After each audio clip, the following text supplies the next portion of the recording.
안녕하세요. 이제야 비로소 안정을 찾다 이비인 한의원의 민예은 원장입니다. 지난해 이비인 한의원은요, 백신 접종 후유증으로 그리고 코로나19 바이러스 감염으로 인해서 안면마비가 생기고 또 돌발성 난처, 이명까지 발병해서 내원한 환자분들로 더욱 바빴던 것 같습니다. 코로나 백신이라는 것이 코로나 바이러스가 전 세계적으로 확산됨과 동시에 만들어져서 공급이 되다 보니 치료를 할 때 임상적으로 접근할 수밖에 없었는데요. 1년 이상이 된 지금 그런 임상 결과들을 재구성하고 해석한 연구 결과들이 지금 막 규명되고 있는 시점인 것 같습니다.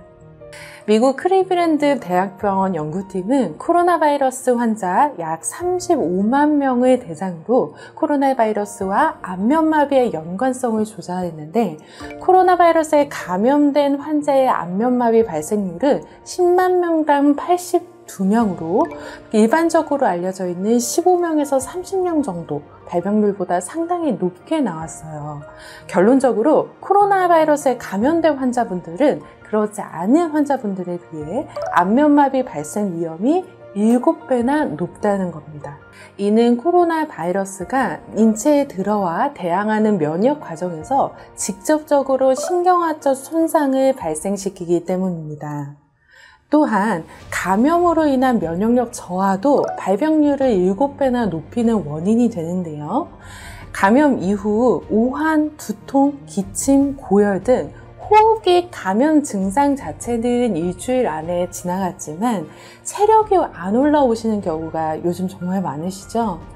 이때 대상포진과 단순포진 바이러스가 이 저하된 면역력 상태를 틈타서 활성화되어 신경의 재감염을 일으키게 되면서 람세이 헌트 증후군으로 안면마비가 오는 경우도 많습니다.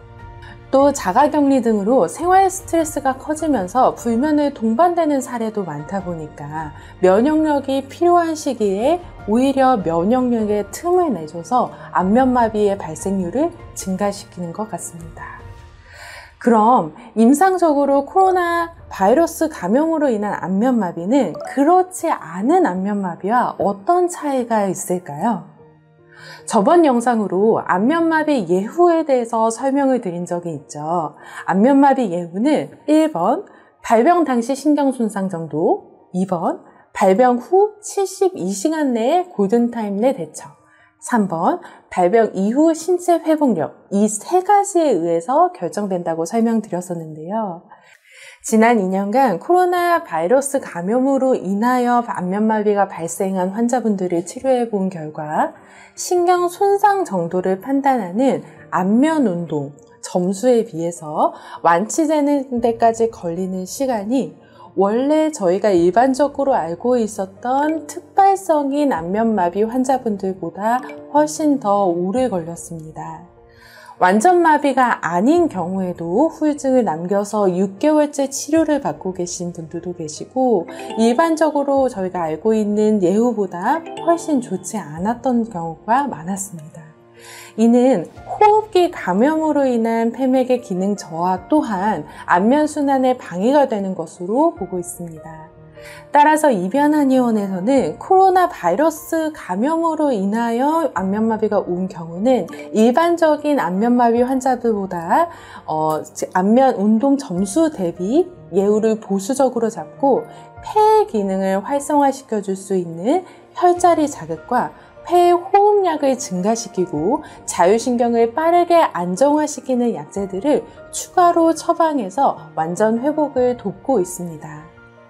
이런 코로나 바이러스 감염 시 안면마비로 전환되지 않으려면 예방과 처치가 중요한데요. 자가격리 기간 동안에는 충분한 휴식과 함께 체온보다 살짝 높은 40도 이상의 따뜻한 물 섭취가 중요합니다. 충분히 물을 섭취하는 것은 신진대사를 활성화시키고 무엇보다 바이러스와 싸우고 남은 염증 부산물들을 땀과 소변으로 빠르게 체외로 배출시켜주는 효과가 있기 때문인데요.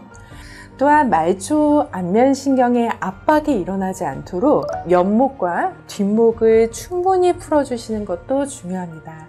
만약 이 부위가 딱딱하게 굳어있는 경우에는 가까운 한의원에서 침치료나 추나치료를 병행하시는 것도 좋은 방법이 될 것 같습니다. 코로나 바이러스 감염으로도 힘든데 안면마비까지 오다니 많이 고생하고 계시죠?